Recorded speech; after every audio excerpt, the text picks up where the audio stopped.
getting started. Thank you so much, everybody, for being here. Really appreciate you taking your time out to continue what has essentially been a great opportunity building with Equitable Life.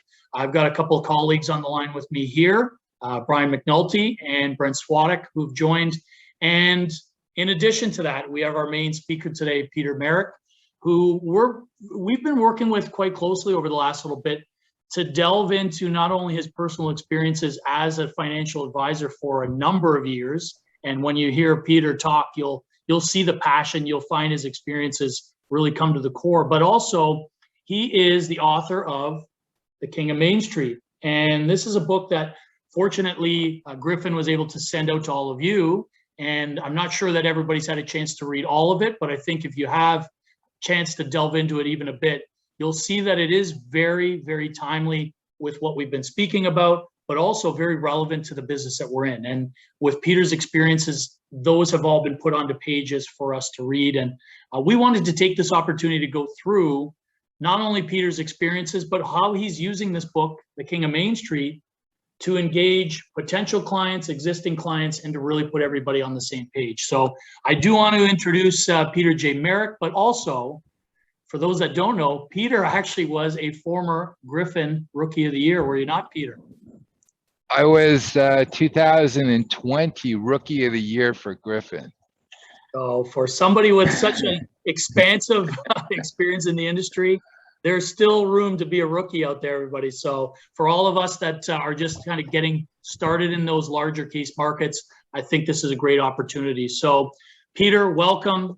Thanks so much for joining us. And to start it off, basically, we wanted to, since everybody does have this book now and has maybe had a chance to read it, it's important that they know just really how successful it can be. And to start off with, what makes this book special? What stands out for you and how can it help everyone?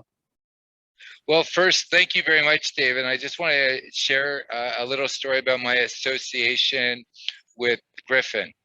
I was on a trip down to Jamaica, and I've known Paul Saranis for quite some time, and we were sitting in a I guess this resort, really great. It was a Hyatt. It was phenomenal. And I was sitting next to Paul and Leslie, Paul's wife, and we were talking. And I was open to, moving MGAs because I wanted to be part of a family, not part of a huge conglomerate, which the MGA that I was part of kept on growing to the part where I was just a peg in the wheel. And that's something which is a key. And I want to share with you my thoughts on Equitable afterwards, just very quickly. So I felt like a peg in the wheel. So I joined Griffin because of Paul and the strong relationship that I had with Paul. And it was a phenomenal experience. He was telling me all these things about great trips and how it was a community and all that stuff. And I said, I've heard that before. Well, the truth is, I love Rod. Like, Rod's awesome. And I just think that Griffin is a jewel within the MGA market. And, I would, more people, well, I really don't want more people to join it because I like the fact that it's a small little family. And the purpose of an MGA and the purpose of wholesalers, and now we're going to go to David and Brent, and we're going to go to Sebastian and Aaron over at Equitable Life, and there's many others, is they've also created that family. And really what's missing, and the part that I've noticed with wholesalers, and as of this September, I'm 30 years in the business. Can you believe it? I shave because I don't want to see all the white, and I'm wearing my hat because I shave my head too because I'm in denial that I'm 52 years old now. But the point is, you want to have a relationship with people, and that's going to be the most important part about this presentation.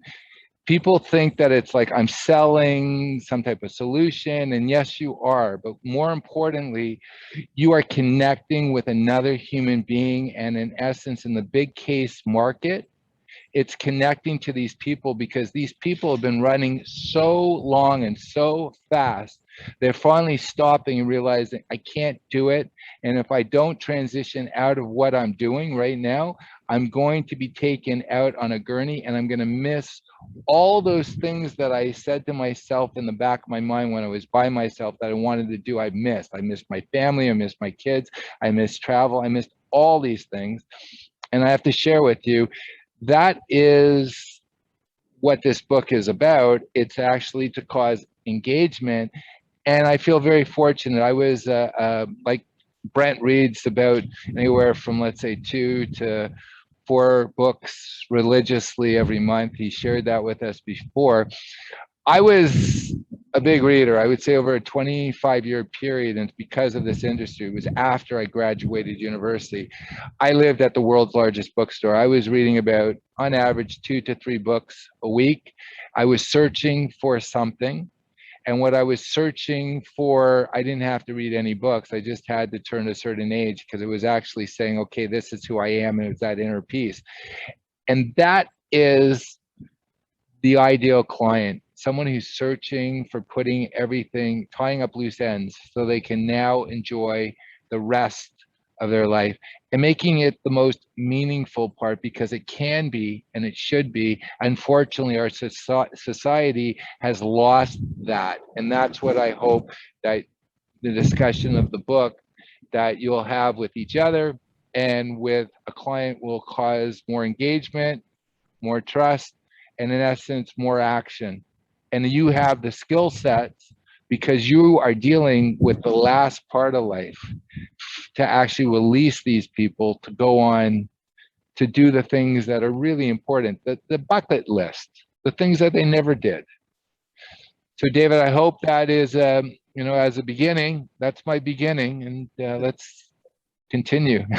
That's kicking it off in good style. No, thank you, Peter. Absolutely, and you're right. This is a valuable tool that I think once the advisors on this call have had a chance to really go through it, we'll see that it can help engage clients, as you mentioned. Now, what I was looking to find out from you is what your thoughts are as far as your strategy. What's the playbook when you're taking a look at using the King of Main Street to engage clients? What's the toolbox that you aim to use when you're doing that? That is very good. I want to share with you, about 9 years ago, I was invited to this really interesting group in downtown Toronto. And there was a gentleman who showed up, and he was one of the wealthiest people in Canada. But let me explain, he didn't inherit it. He had actually come as an immigrant to Canada, and he became one of the top builders in Canadian history. And what happened is these very successful business owners would show up on Friday, and other people would come, and mostly because of this individual coming there, because I'll tell you, he was worth about $5 billion. I didn't say 500 million, I said $5 billion. Now, at that point, I had an opportunity to hang out with these people, and they were talking, and he sort of, was running the first leg of the race of life, which is accumulation, ego, all that stuff. And he was showing up because on a subconscious level, he wanted to mentor, but at the same time, he was still running that race. And I realized I can't go and tell him, I'm reading all this stuff on male aging and you're doing it all wrong. You're fucking, sorry, you're screwing up. Sorry, Equitable, for using it, but there was no other more appropriate word for that. You are running the first leg of race, so it doesn't matter what you accomplish, what you have. In essence, really all you have is what's here and here, and the feedback you get, whether it's like you're surrounded by sycophants, and that's my favorite English word, and sycophant are people who will kiss someone's ass to go and get favor, and they're not authentic to those people. They don't go and say, what you're doing, like movie star, like Elvis Presley. No one says, hey buddy, you keep on doing those painkillers and everything, you're gonna die. And drinking. No, all the people surrounding him were sycophants. They were parasites off of him. And in essence, you got to get to the stage where you get comfortable with yourself, and you realize, and this is what I realized by hanging out with all these people and dealing with these people, my life was just as valuable as theirs. And I want that to sink into each and every one of you. You deal with someone who's super, super, super has money or is successful. If you're younger than them, you're richer than they are. Because what is money? It's what they traded their life energy for. And that's how we created this mental construct that says this guy or this woman, she's worth like 10 million, 20, 30 million dollars. I don't know anyone who's ever lived forever. So here I was hanging out with these guys, and I was thinking, well, how do I tell these people what I've discovered? I can't go and like say, hey, buddy, what you're doing is going to be a disaster. And all the studies and mythology and everything says like you're going to be not remembered, not liked, and you're going to be miserable to the day you die. Like that, like, how do I tell that person that? And where it actually became a focus for me is I said, okay, I'm eclectic in all these things I've been interested in my reading. I'm going to create a narrative where I actually show an individual going from the start of building a business to transitioning to becoming an elder in society. And here's something I'm going to give to them, and then we'll be able to discuss it. Because I did a lot of reading on the things that individuals, when they get older, when they're by themselves and they're not surrounded or keeping themselves occupied, scare the hell out of them. The things that bother them. And I wrote this because I wanted to give it to an individual like this that they would read and they would want to have a discussion. And then what would happen is they would feel comfortable enough through the story to talk about their own situation, about their own fears, the things they hadn't taken care of, like their estate planning, their philanthropic work, spending time with children, making sure that, transitioning out of their business, all these things that your parents will tell you, hey, study, do this, do that. Like, this is going to be beneficial for you. You can do that. I never listened to my parents when they told me that. I would have to actually step back, experience life, think to myself, and then I would, maybe if I was smart enough and people are still around, I would tell them you were right. And that's really what the book is. It's a solitary activity. But David, let me share with you where the success has come from with the book, with myself and also with other people. I discovered when I was doing the editing of the book that I wasn't right. I thought I was writing it for my children as a legacy. So there's a lot of emotional stuff there. And at the beginning of the book, I talk about how my life literally blew up. I tried to take over the IPP market in 2002.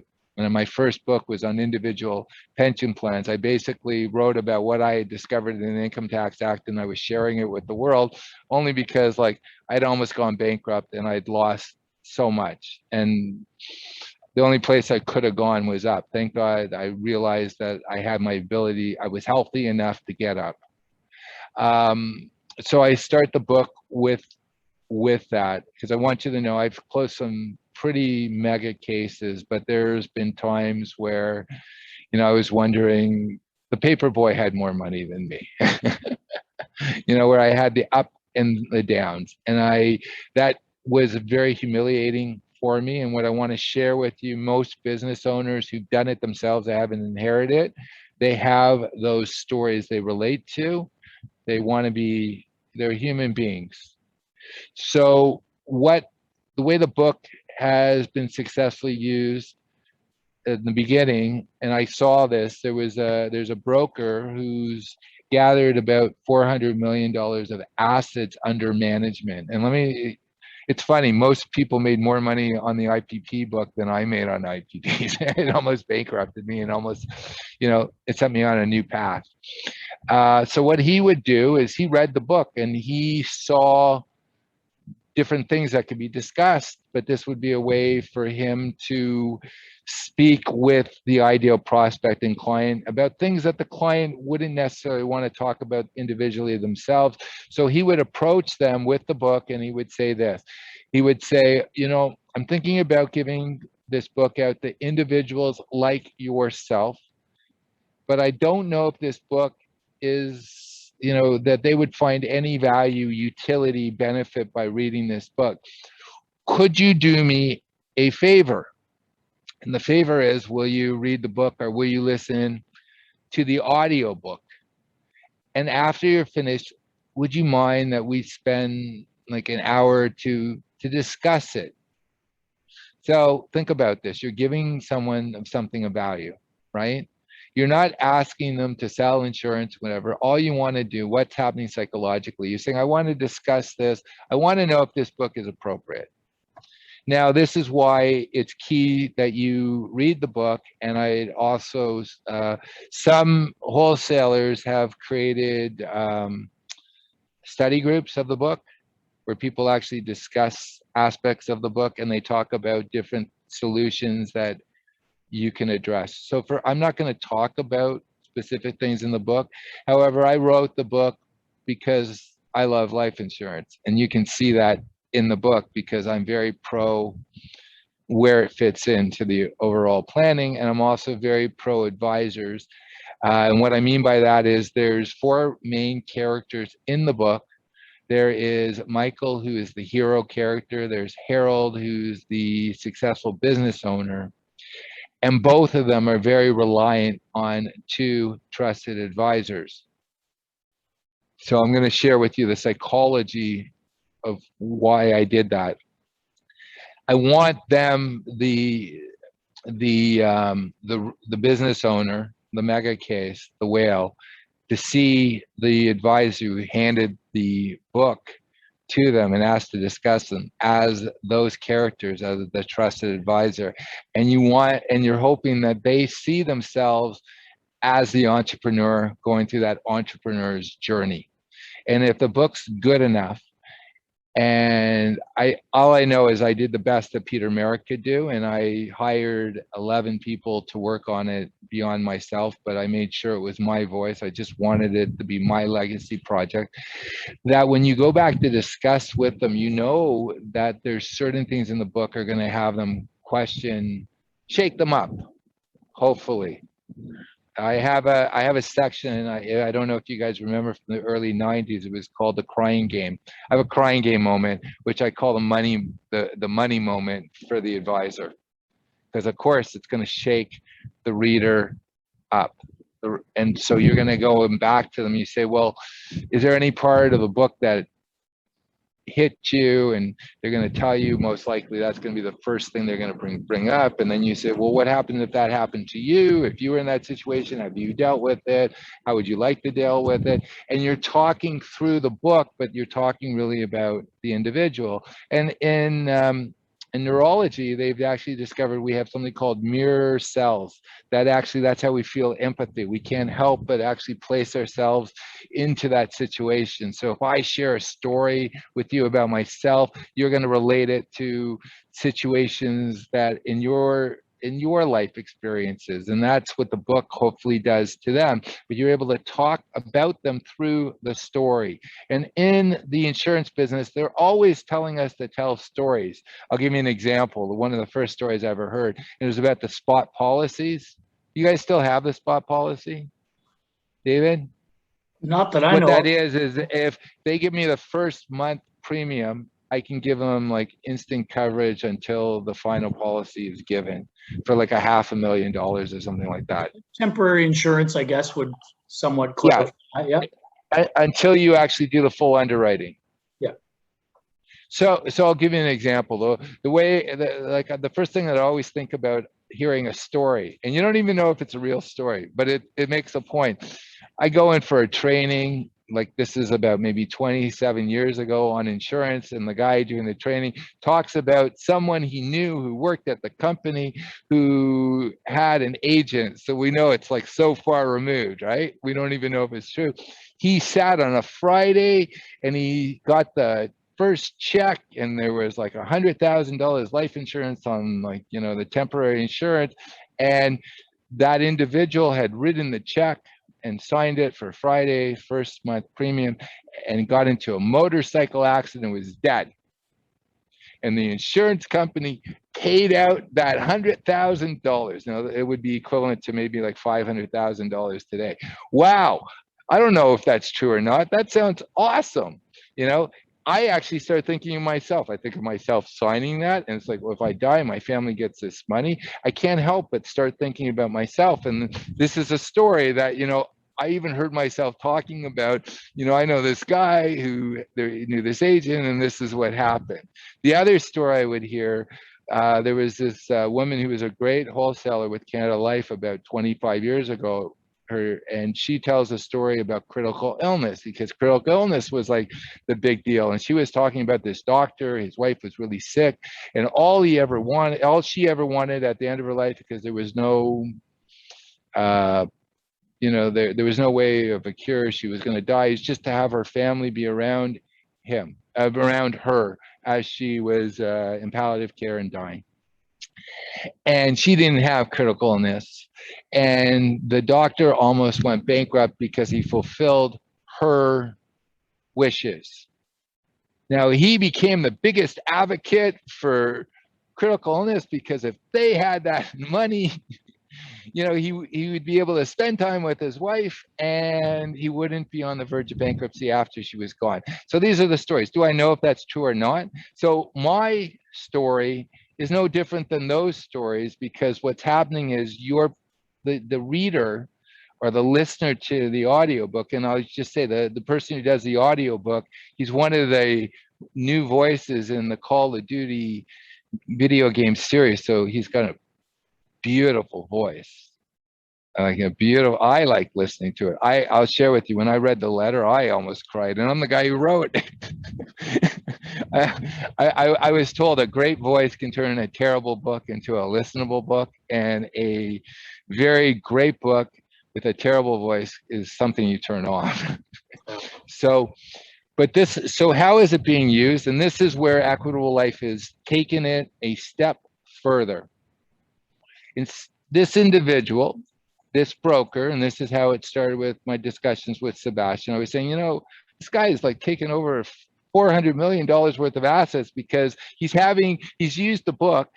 He knows what questions are going to come up, or what questions he's going to ask and elicit. And he also has the solutions, the money management solutions. He's got access to the lawyers. He's got the insurance solutions. He's got the solutions, right? He just, the client comes to it. The client, instead of saying, yeah, I know I've screwed up, I haven't done any of that planning, whatever, he now talks through Michael and his situation, and Mitch and Harold and whatever. So it's safe. It's almost like one removed, you know? I'll give you an example, and it has to do with projectionism. You know, in high school, when you do something and everyone would, you'd be in the rumor mill, and people would be talking about you. I'm doing a video this afternoon on projectionism.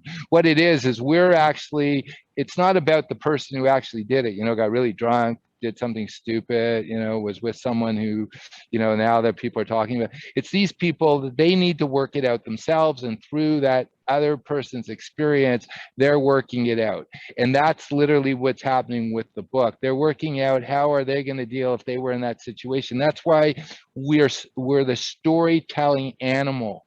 We tell stories, and through this story, if you know what are the questions that need to be addressed, or they're going to come up. And in essence, I was very cognitive of what I was doing, because I've been in this business close to 30 years. So what Equitable Life has done, which I think is so brilliant, is actually going through the book with advisors, so they're able to identify the questions and then talk about what are the solutions. So then when they go and they give it to a client, or they start their own book club and get people like this, they're able to go and lead it the same way. And guess what? If you're the one telling the story, if you're the one who creates the party, guess what? Who becomes popular? You are. You're the one who introduced it to the client. And I want to share with something, because I brought this up on another call that we did 2 weeks ago, and I don't know if you remember this, David, where I was sharing, when I got into the business, there was a gentleman named Graydon Waters.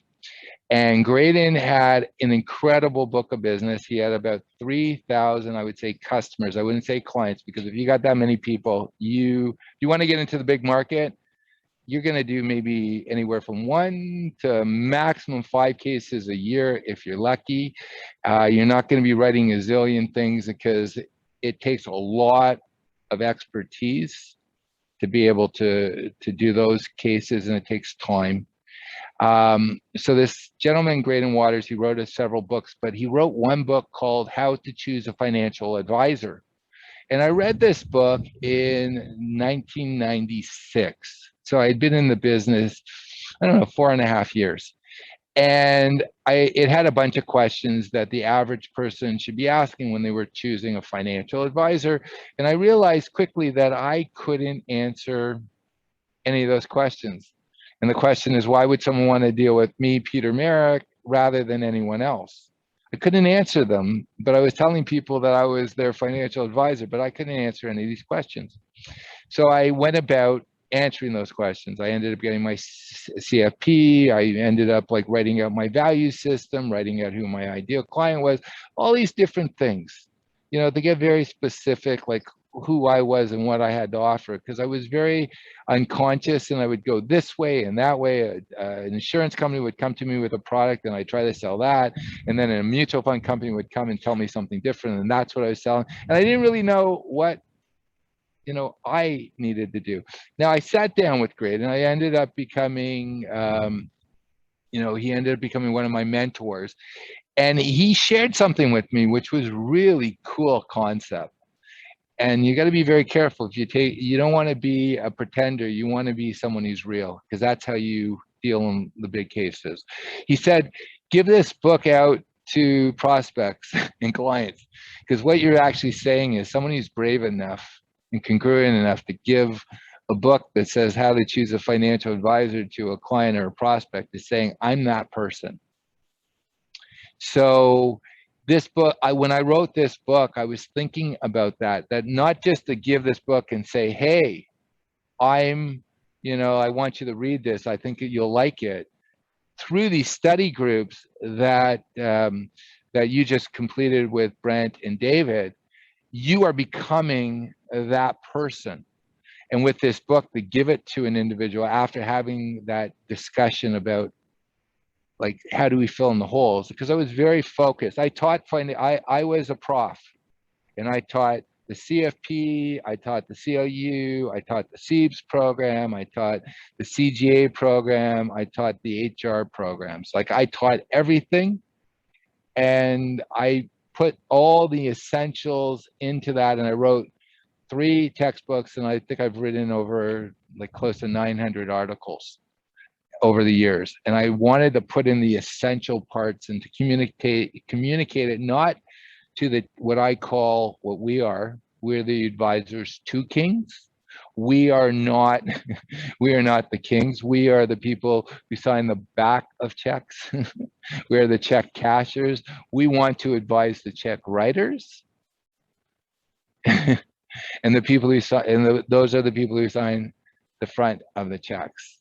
Right. So that was really important to me. But again, how it's being used, David, yes, most effectively, is exactly what Equitable Life is doing. And the reason I'm spending this time with Equitable Life is because I realized that the only way that this book is going to meet its purpose, and I just want to share with you, I reached a level of success. For those of you who don't know my story, I almost kicked the bucket twice within a year period. One time, my hemoglobin was so low, I was told if I hadn't listened to those who loved me, I would have probably gone into a coma and died, because I needed transfusions and iron and all that stuff. And a year to the day, I was driving on my electric scooter, and this guy in a Ram pickup truck was not paying attention, getting off the 407, and he hit me.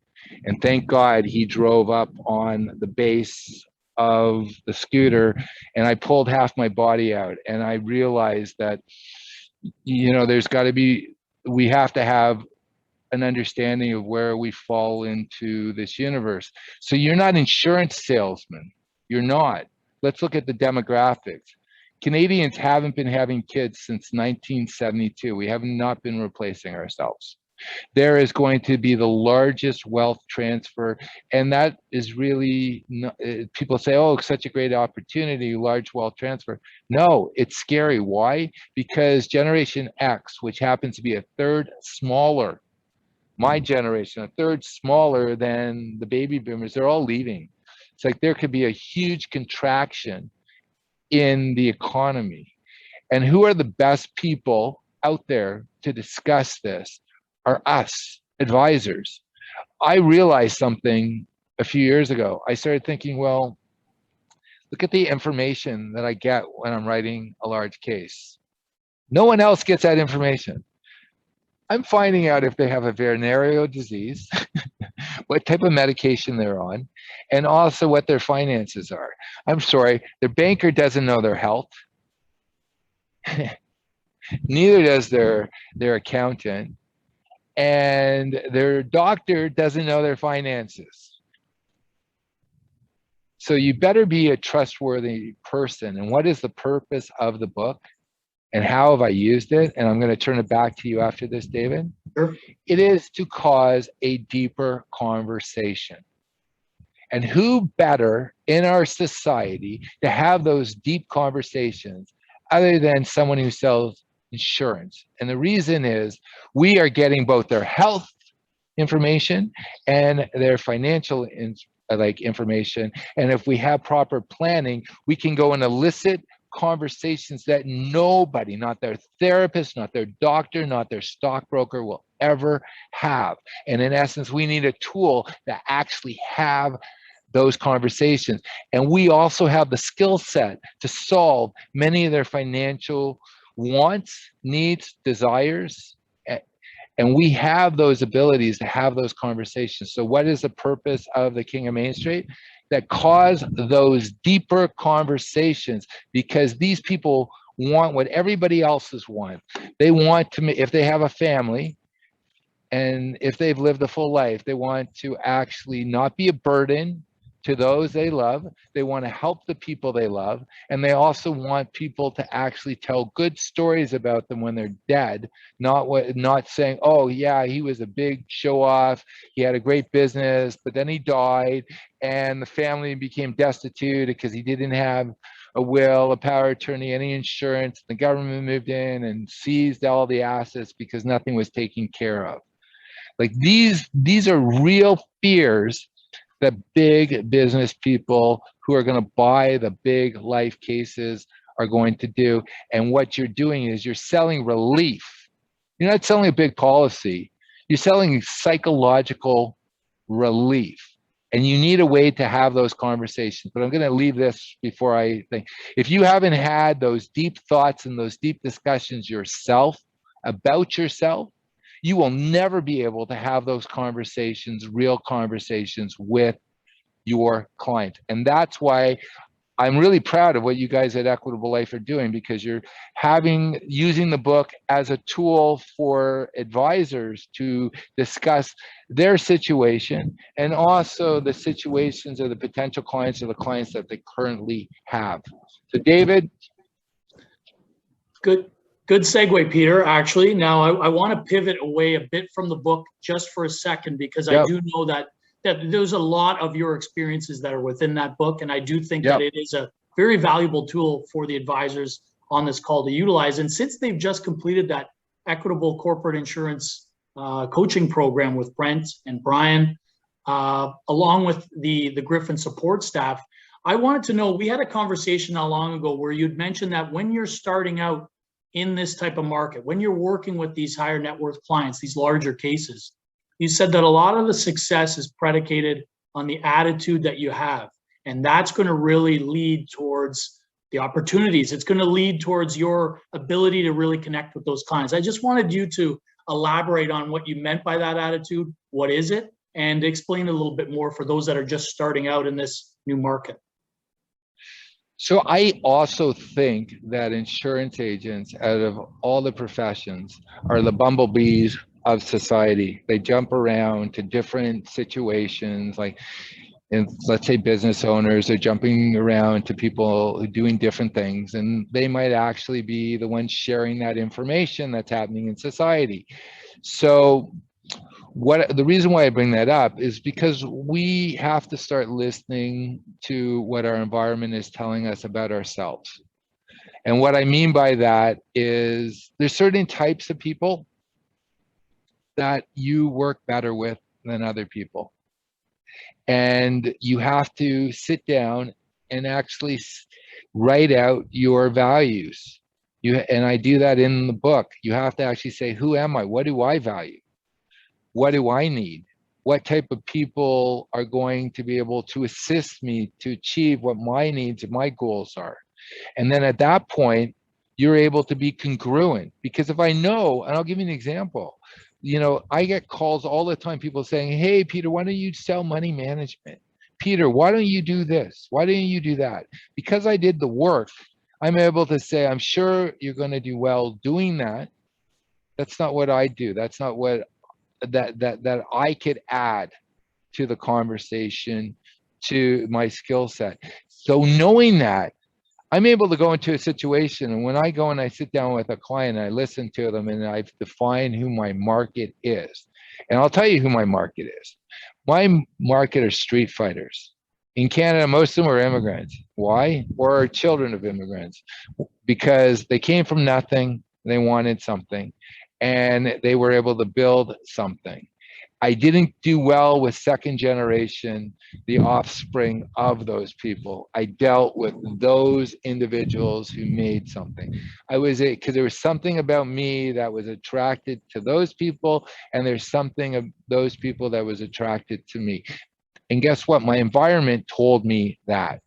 I also realized when I spoke to them, and I was able to sit down and figure out, like, what are they really interested in? Are they interested in mutual funds? Are they interested in stock? Well, I want to share with you a real story. I sat down with a guy who was worth about $700–800 million, owned about 200 strip malls, and he explained something to me early on in my career when I tried to sell him mutual funds. And he said to me, Peter, what you sell is good for a professional, a lawyer, a doctor, an accountant, someone who works for someone. It's not for me. He said, I'm invested in the economy. I already have a ticket in the economy. What I want is security. I put my family through enough. So when, the advice I want is can I keep it, protect it, and make sure I don't lose it? Because I know how to make money. I got a ticket. When people are buying, let's say, seg funds and mutual funds and stocks, they're buying a ticket to the economy indirectly. But business owners actually have a ticket. So you have to listen to what your market wants as well. You have to identify who you are, who you best can work with, and in essence, what do you offer that they're going to be attracted to? And in the large markets, the whale cases, if you want to get into the business market, I've discovered that the majority of these people, when they sit back and they look how crazy they were when they were young and the risks they took, they go, and the most alpha male becomes docile when they become old, and they become self-reflective. Like the biggest asshole becomes more gentler. I don't know if you've ever seen someone, they got their grandkids, and this was the toughest person in the world, but when it comes to their grandkids, they are a soft touch. So in essence, what these people want is they want security and safety. The majority of them, they're not risk takers.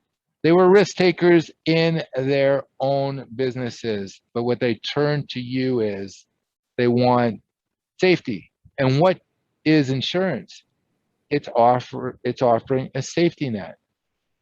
And that is, you have to realize that. So to answer your question, David, you have to sit and be really honest with yourself. Don't write down who your ideal client is. Start off and say, who is the ideal David? I'm using you as an example, David. And then you say, well, what do I have to offer? What are my skill sets? It's like you're dealt a bunch of cards, right? You're playing, and let's say they're not so great. You have to then build from that. Who's in my network? Who would I like in my network? What do I need? You start asking those questions, and then you say and then find out, what do they really want? And this is where I would say, because I've been in the business 30 years and I've had a lot of learning experiences, painful learning experiences, um, I'm able to share with you from, listening to these people, what they really want is they want security and they want to be able to tie up loose ends. And you have to be, David, you asked about being congruent. I know where I fit in. When I was young, I believed that, the Midas touch, like I was going to go and have a MGA and have 1,000 people working for me. And I was going to, I was going to have this life. Well, when I sit down and I'm honest to myself, I say, that's not me.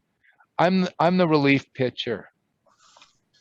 The people who come to me, they've gotten the points up on the scoreboard.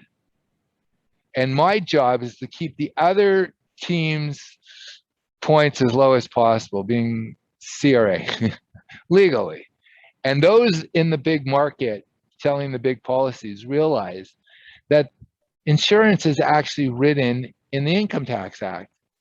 It's a tax play if you understand MTAR and how to use it.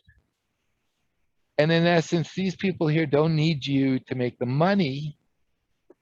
They need you to show them how to keep their money and how to pass on their money and to enjoy their money while they're here. That's why they come to you. I sit at the foot of some of the most successful people who walk this planet, and I can't tell them to tell. Who am I to tell them how to make money? Who the hell is Peter Merrick? These guys have done it. I don't have it. I'm comfortable. However, I'm trained to help them keep it and help them pass it on. And when these guys, what they're doing is they're building the Sears Tower, the Wilson Tower, and now they need somebody to help build the fire escape.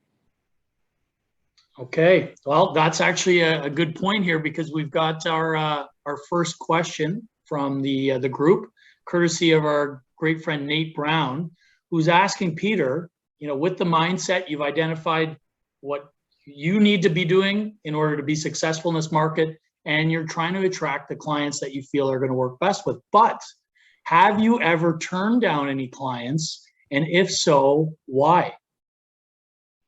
Oh, I have. And and more recently than before. And I turned down someone recently that most of you would think I'm crazy. He has a pending $450 million tax bill. Oof. You can imagine what type of insurance policy. Equitable Life would be one of many companies that would be underwriting this policy. And he had surrounded himself around with sycophants, people who would tell him what he wanted to hear. If he made a call to you, David, and you're in Toronto and he's like in London, Ontario, he would expect you to drop everything, leave your kids, and get in a car and drive. And so he would have you take out his trash because he was too lazy. That was literally the type of thing. And I said to myself, first of all, he's physically unhealthy. He's angry. And why do I want that? Because really, we live in such an affluent society. Like, think about it. I lost 40 pounds and I don't get in a car anymore. I just walk. Such an affluent society that I have to be cognitive of not getting fat. Think about that. Like, we always want more, but do we really have that sense of peace? And I said no. Why? Because I spent the time realizing who I am and what I do, and I will even stay a step further. The worst case scenario is he would have actually implemented what I wanted, because really what I would have been doing is I would have been selling my soul to the devil, because I would have become one of his sycophants. Because there's a problem with the big whale client, and you know what it is? We all want the whale, the elephant, because they have lots of resources, right? And they can, lots of money comes into our checkbooks. Well, they also have huge resources to sue. They're not happy with you, and if you don't behave a certain way and they are an ass, you're going to pay. You might get a short-term bit of money. It's going to cost you so much more in the end. It's going to cost you dollars and cents, but worse, it's going to cost you your soul, because you will resent the person. You will be selling yourself short. So, and on top of that, we're in the business of selling intangibles, right? So if I have a client who I don't like and they sap me, I'm not going to be able to go out and muster the energy to find the client I do like, that I do want to work with. And that's the thing that we have to remember. We build gilded cages. We forget that when we started this business, we had nothing. And we created our gilded cage. We created it. And sometimes we forget. One of the best things that ever happened to me, the best thing, I had an incredible book of business in mutual funds. And in 2002, I sold it. 2003, I tried to take over the individual pension plan market, and it blew up on me because I realized my eyes were way too big. Humiliated. Best thing that ever happened to me. You know why? I got rid of, literally, I had like close to 400 clients. I only kept 5 or 6 of them. And my revenue went up. Can you believe that? My revenue went up. Why? Because I was working with people that I was excited to speak with, because I was learning from them, they were learning from me, and it freed up my time to go and make more money when working with people I liked. Because if you like someone, you're going to find commonality, and you're going to find out a way of making money. And if the person has an invested interest in you and they like you, they're also going to refer you. They're also going to bring you into other opportunities. But if they just feel, well, I got to go to the dentist because I need a cleaning, you want to be that person? Or I have to hire a plumber because the toilet's backed up. You want to be that person? I don't. Oh, well said, actually, and that's a lesson for everyone on this call, is to make sure that after many years, and all the advisors that I know that are attending here have built their brands, their practices over a number of years, and their business is flourishing now. You have that ability to make those choices and decide who you want to work with, because it's ultimately going to affect your success down the road. Now, just a reminder for everybody that we still do have a bit of time. If you'd like to get any questions in, please feel free to use the chat, and we'll go through that. One thing I did want to close off with, I know we're coming to our time, Peter, but in the spirit of what Griffin stands for, camaraderie, education, and most importantly, in some cases, mentorship, in the spirit of that mentorship, I wanted to ask you, for those on the call, what is something that 50-something-year-old Peter today would be telling 20-something-year-old Peter, no, not that many years ago, but some years ago? What wisdom, what pieces of advice would you be instilling in 20-something-year-old Peter, given all you've learned throughout your experience in the industry? Stick in it. What do I mean by that? This business, it doesn't build overnight. I have a friend. He's over at TD. He's managing about $500 million right now. He's a Generation Xer. He stayed in that side of the business. We were partners when we started. And I started studying demographics. And what I quickly realized is, there's a huge amount of baby boomers, and they're all going to be retiring at the same time. And there's very few skilled professionals who are going to be able to step in and protect the breach. And if you stick in it and you make the investment into yourself, you will be successful. I guarantee you. And I want to just share with you something my father once said to me. And he was a tax accountant. And I used to say, "You old fart, you don't know what you're talking about. Things are different now." Like you find out these people actually know something because they've actually lived something. And he said, you know, this day and age, if you do a little more than everyone else, you'll be successful because people are lazy. It's making that call, putting yourself in a situation, going and writing out what your values are and what you want, and, you know, then sharing it with people. Going and, let's say, getting a bunch of the books and actually, or another book, and having real discussions, like something with real people who are clients that you want in your life. Like, you want these people in your life. I look at my clients as I can learn from them. Those are the guys I like dealing with, and they know it. They can sense it. They don't, like, yeah, of course I have a skill set, but I'm like, literally, I can learn from them. And I have a skill that they don't have, and they can learn from me. And it's like there's this exchange happening. So getting back to what I was sharing with you, stick to it, because there's so much business, and there's so many people who are going to be leaving this business. What's the average age of the average insurance agent in Canada? Is it over 60 now? It's right around that mark. Absolutely. Think about that. Who's going to be managing these policies? Who's going to be selling these policies? Who's actually been trained? We got 2 generations of no career agency. So if you've been able to stick in the business and get that education and that experience, you are so valuable, because there's so few of us. Because I got to share with you, I'm going to give you what I used to do with my students when I would teach. People in my classes, they had 3 routes that they would go to after, because they were taking finance. They were going to become CPAs. They were going to become stockbrokers. They were going to become maybe real estate.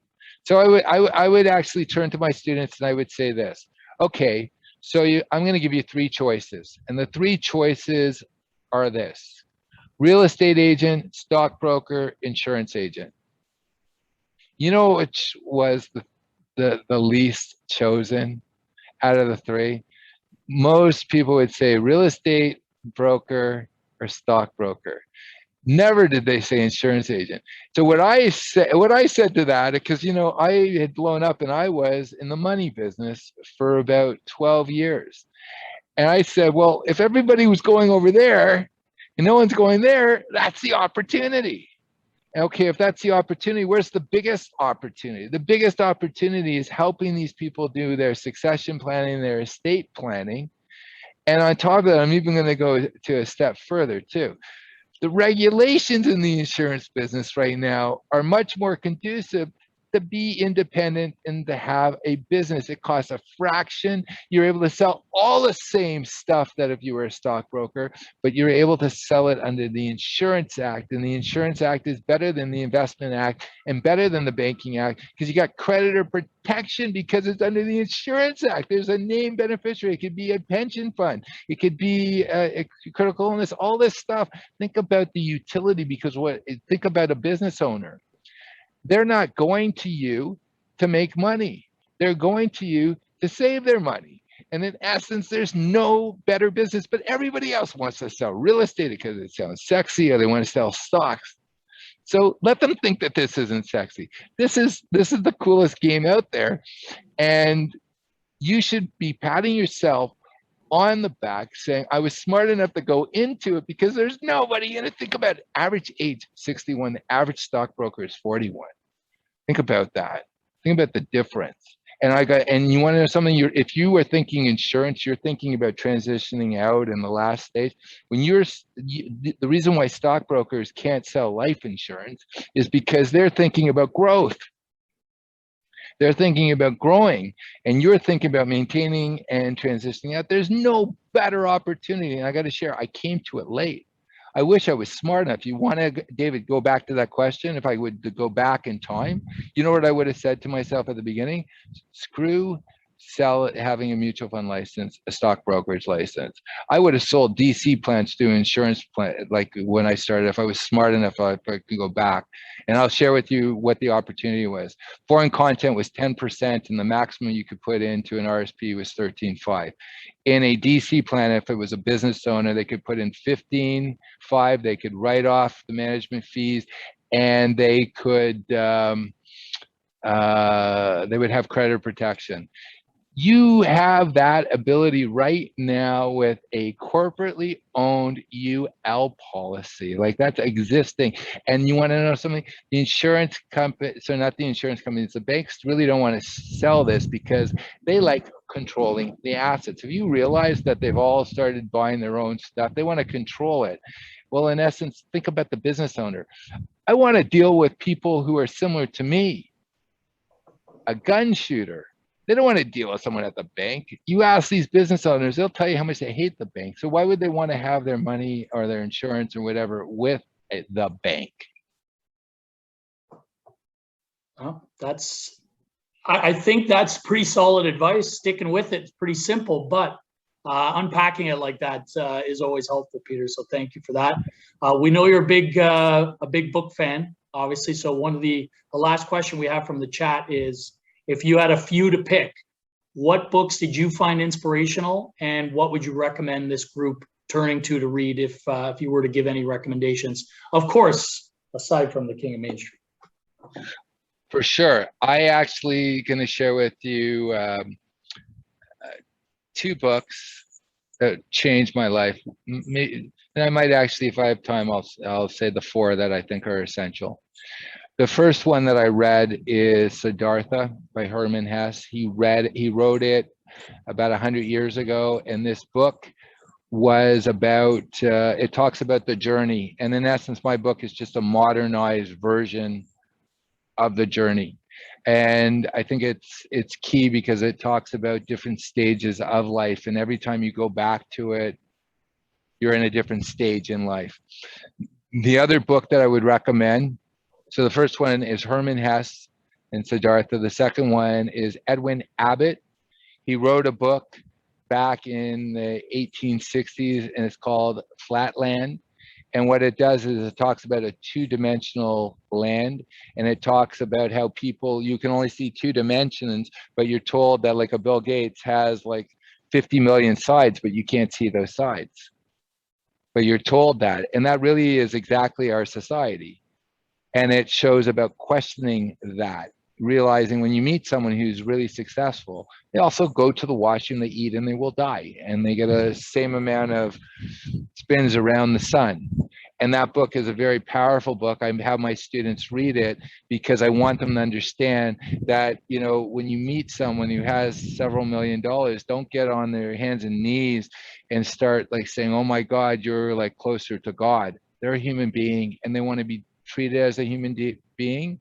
And the story of the Midas touch is an individual, everything he touches turns to gold. He's not able to really enjoy. That's what it is, enjoy the fruits of his labor. And it's just completely cold and he's isolated and everybody is frozen into gold, but he's all alone, right? And that's, I recommend that book.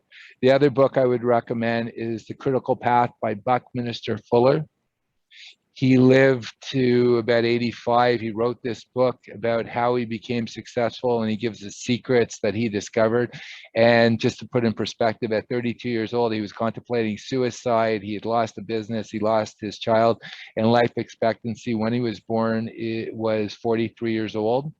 And he lived to his mid to late 80s, and he had over 200 patents, and he turned his life into the experiment. And he gives secrets of like what it was, and I think it's a very powerful book. The last book, which is really critical thinking that I think is True Believer by Eric Hoffer. This man published his book at 52. Dwight Eisenhower, who was the president of the United States, read this book and he mentioned it on national television. He wrote about it and he handed it out to people to the day he died, because he said this guy called society and how it works out. Power of observation. I would recommend those books. But again, and then on a softer note, the best sales book you can ever read is Sam I Am. And what does Sam I Am do? He approaches this anonymous stranger 12 times and he asks them so many different ways to try his product, and the guy says no, no, no, and then he says yes, and then he's going to do it every way that Sam I Am has recommend it. And that's the truth about sales. It's not about timing. Once in a while it is, you'll get lucky, but it's about time. And that is why I say stick in the business. And the other book I would recommend, which if you don't want to read Siddhartha, go and read Oh, the Places You'll Go by Dr. Seuss, where he basically says, you know, you have good times and bad times, but the race that you're running is against yourself. And last book, I and Thou. I and Thou by Martin Buber. And this is my last one. And the reason I say this, because it was written 100 years ago. And Martin Buber started realizing and this is more relevant during the days of COVID or afterwards. He noticed that we were treating people as an it, as something we can use, something that's replaceable, something that we can get rid of and throw away and toss. And he says, well, that's not a way of looking at a person. We should look at them as a thou, as part of the miraculous. And if we look at people that way, they will also respond to us as a thou, not as an it. And that comes down to my pitch for the King of Main Street. Forget about just giving this book and thinking it is a way of just getting business. No, it's a way that you can actually have a real, authentic conversation. And that's what that book talks about, I and Thou by Martin Buber. You want to have authentic conversations. You want to deal with this person. You realize you're not just making money off of them. They are having an impact on other people. So through you providing that service, you are also participating on having that positive impact, not just on them, but who knows what the ripple effect will be. Think about it.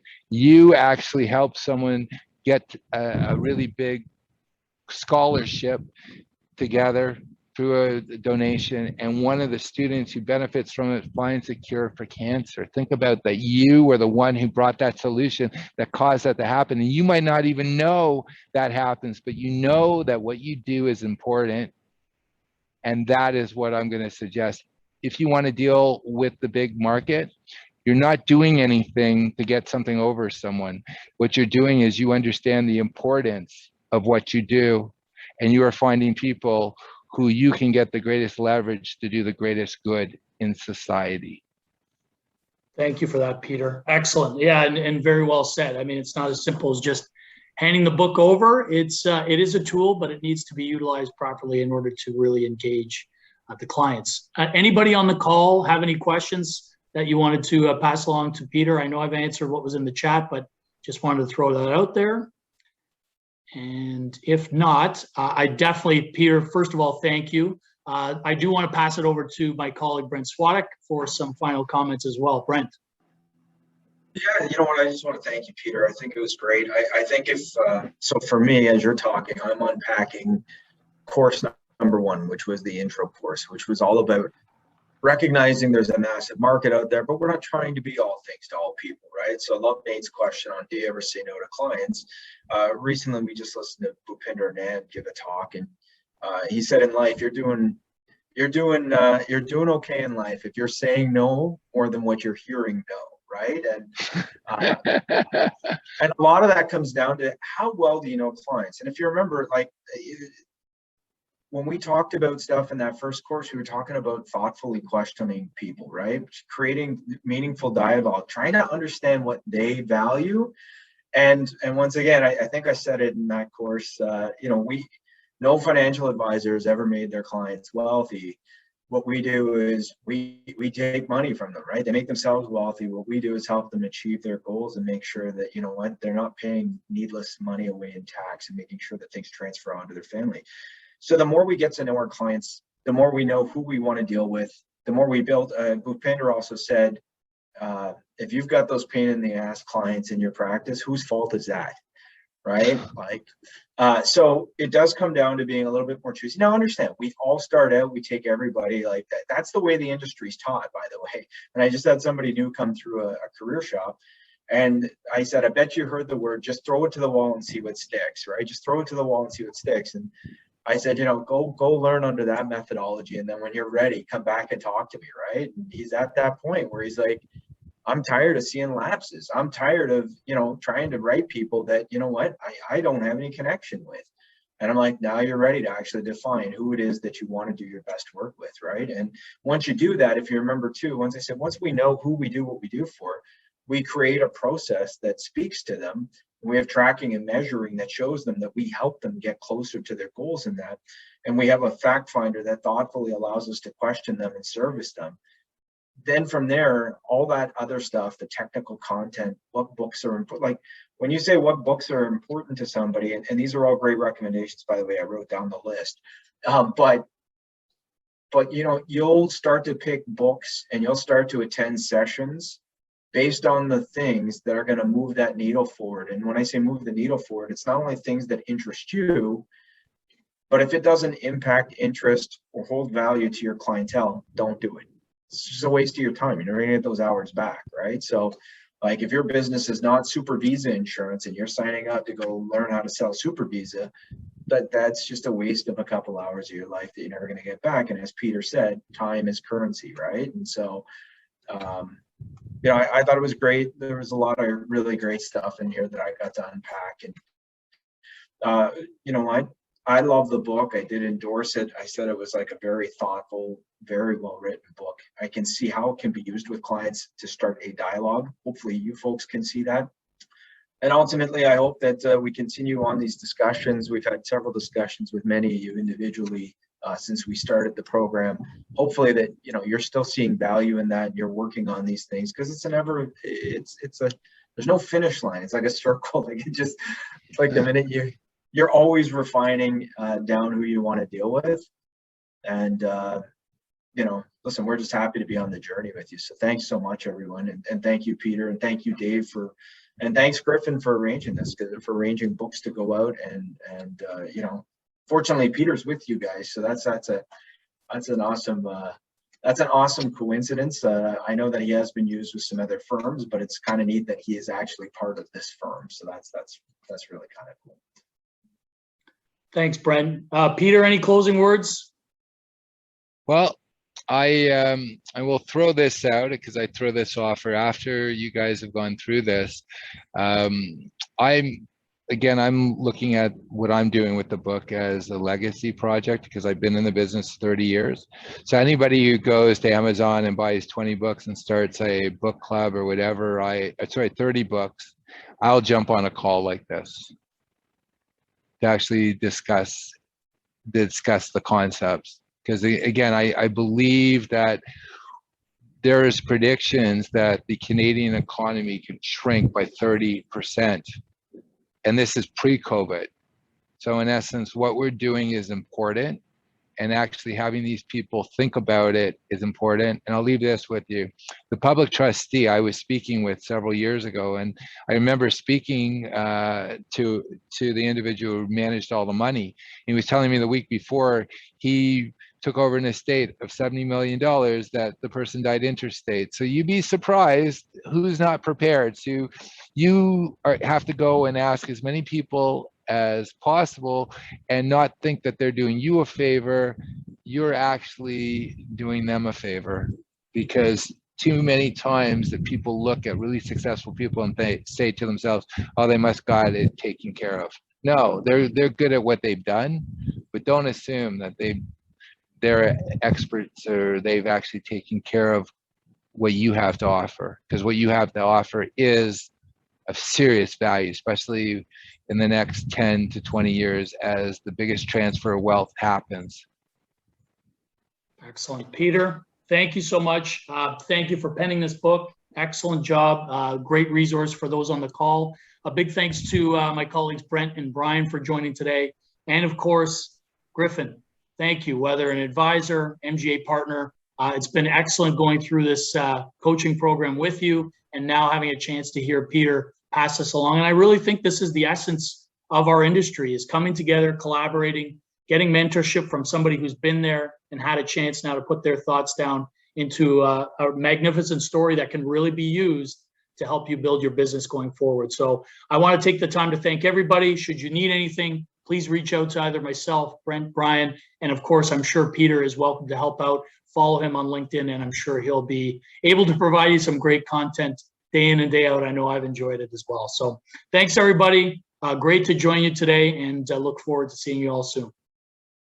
Thank you. Have a wonderful day.